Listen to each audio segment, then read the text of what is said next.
It's a little out of character for me because I generally am known for doing wildlife, but I spend a lot of time in the mountains with horses, and pretty much wilderness is really the theme of my work. And I often think of what it must have been like back in the day when the first fur trappers were moving across the West, and the amount of wildlife and how wild the country was. I'm Tim Shinabarger, and I'm working on a large one-man show for the Legacy Gallery in Jackson Hole, Wyoming. It'll be held this September, and this is one of my pieces, kind of one of the featured pieces of the show.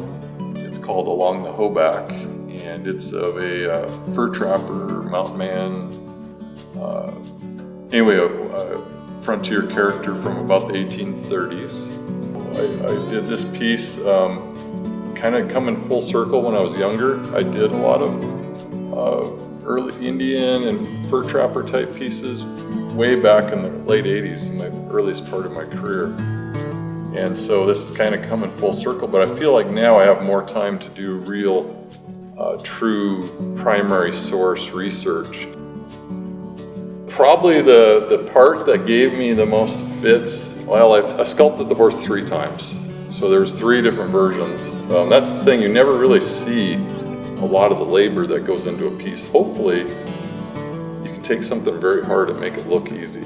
And I did 3 different horses. Sometimes he was more animated, legs up, trying to, had him pulling him back. So that gave me some fits. The mule actually just came right to me. But then the snag and the rock, of course, all that work in that real organic, where you're really trying to take something organic and make a nice design, not make it look contrived, but yet there's no real science. You can't go out and say, well, this is exactly the rock I'm going to do. That's exactly the snag. You're taking, something like this, you're really taking lots and lots of information and constructing the piece. And that's what the real challenge is. It'd be fun if you could hire a model, the horse, the mule, find the setting, set it all up, and just sculpt it right from life. But that's just impossible with a piece like this. I move on, and once I've got the concept, or the basic foundation as far as the historical knowledge, I wanted to place him in a real rugged environment because I wanted to do a wall piece. And so I thought about the Hoback Canyon, which was a major obstacle and a route that was used during this era, probably in the late 1830s. And so it's called Along the Hoback. And from there, basically you start moving into, okay, how do I make that into that idea, that concept, into a piece of art? And so I start working out the placement of each of the elements. And basically we have the man and the horse, the mule, and then the snag tree, and then of course the base that they're on.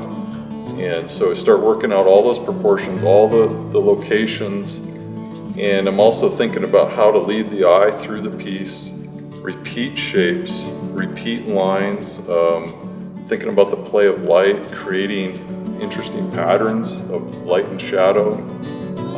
Every single thing is thought out. With the wall pieces, especially hard, where you're laying animals on top of animals, or rocks and trees, trying to make sure that things are readable. And so I'm always thinking about the play of light as far as what angle that clay is to the light.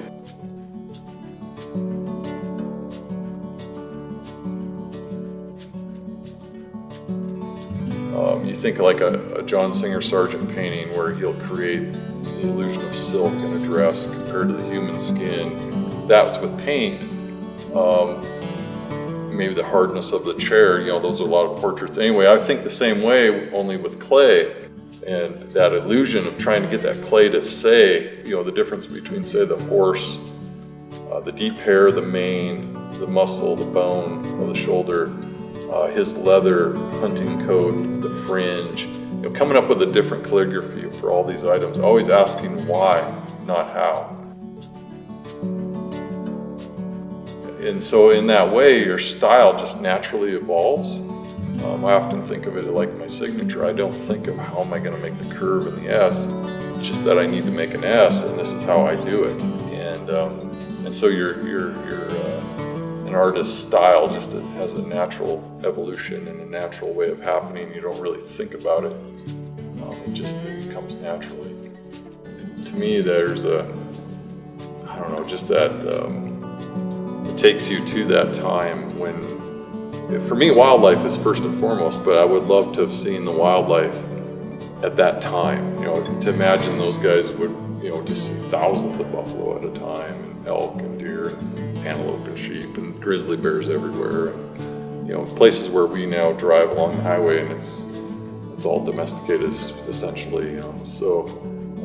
I see myself doing a few more human figure type pieces in the future. Although wildlife will always be my first and foremost love. So.